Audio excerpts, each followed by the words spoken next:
On est déjà aux 90 abonnés. Pour les 100 abonnés, je compte faire une vidéo FAQ. Posez-moi toutes les questions que vous voulez en commentaire. Mettez-moi en commentaire s'il y a d'autres tricks que vous voulez que je fasse en tuto.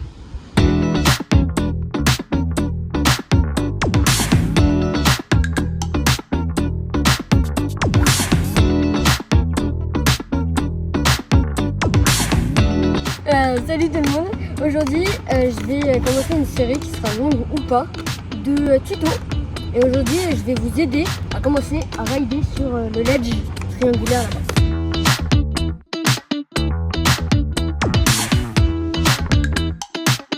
Donc du coup, nous allons faire 3 steps. Un step où je vais vous montrer et vous expliquer comment faire pour sauter sur la rampe et atterrir. Ensuite, rouler, ça se fait naturellement. Un deuxième step où je vais vous montrer et vous donner des conseils et comme certaines choses à ne pas faire. Et le troisième step sera pour les plus aguerris, certaines figures qu'on peut faire avec ce trick.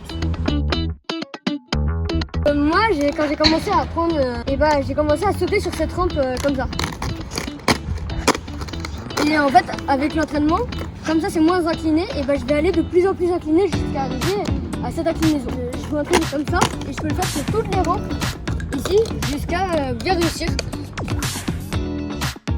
Du coup, pour la deuxième étape, une fois que vous maîtrisez bien la première, il faudra prendre un peu d'élan, sauter, rouler et redescendre en sautant.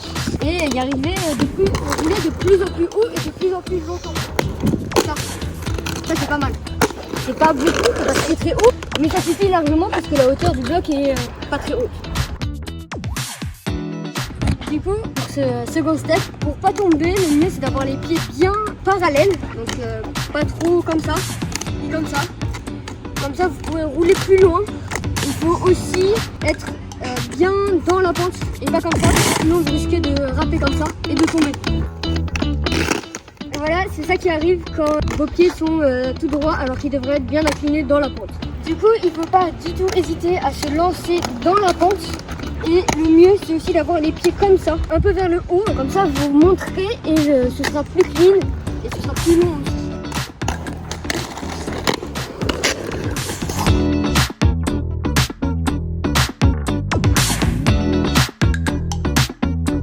Donc du coup, si vous voulez essayer de faire le 360 et le 180, le mieux c'est, du coup il faudrait que vous ayez bien déjà le trick. Et il faudra déjà que vous passiez comme ça et vous essayez de vous retourner sur la fin de la rampe sans sauter. Et une fois que vous sautez vraiment bien, vous sautez, hop, en 180 et puis vous allez aller de plus en plus au 360. Du coup, sur ce deuxième trick, il y a 2 étapes. Je sais pas si ce trick c'est un nom spécial, moi je l'appelle 90-90. Et donc le but, ça va être du coup de se mettre parallèle et de faire juste à 90 pour la première étape. De ratterrir et de redescendre normalement. D'ailleurs, faites attention à l'atterrissage parce qu'il y a un changement vite. C'est pas comme sur les rampes où le changement il nous accompagne. Là, il nous accompagne pas du tout, ce qui peut faire beaucoup de plats. Je sais pas si vous faites du snowboard, mais c'est comme si vous faites une faute de quart. Donc ça, faites très attention. Et donc du coup, le but, ça va être de bien faire ça. Et une fois que le 90, vous l'avez bien, il faut relancer un 90 par derrière. Comme ça. Pour ce troisième et dernier petit truc, le but, ça va être de prendre la rampe en avance et du coup d'atterrir directement ici et on va redescendre directement. Donc pour celui-là, le mieux je pense c'est de s'imaginer une rampe, en tout cas c'est comme ça que moi je le fais, et faire comme si on slidait dessus. Et après atterrir ici, mais sachez que du coup si vous ne le sentez pas, ne le faites pas. Moi c'est ma seule règle. S'il y a un trick ou quelque chose que je sens pas, même que ce soit dans le parcours, dans l'escalade, dans la vie de tous les jours, c'est un truc que je sens pas, je le fais pas. Si je le sens, je le fais. Moi je vous conseille du coup de mettre des protections pendant que vous essayez de faire les tricks. Moi j'en mets pas parce que c'est un trick que je connais déjà, je maîtrise. Mais si je ne le maîtrisais pas, j'aurais mis des protections comme vous et je vous incite à le faire. J'espère que cette vidéo vous aura aidé ou vous aura appris à réussir ce trick. Et je vous souhaite bon courage et ne vous cassez rien.